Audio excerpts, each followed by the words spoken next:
দেখুন বন্ধুরা, কিভাবে ক্যাপসুল বানানো হয়। আমাদের অনেকের মনেই কৌতূহল থাকে কিভাবে ক্যাপসুলের ভিতরে ওষুধ ঢুকানো হয়। এখানে অল্প কিছু ক্যাপসুল বানিয়ে দেখানো হলো।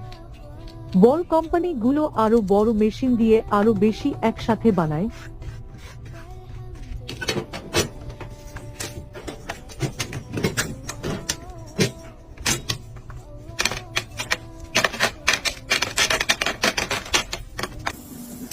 এবার দেখুন চাইনিজরা কিভাবে প্লাস্টিক কন্টেইনার বানিয়ে ফেলে মাত্র কয়েক সেকেন্ডে।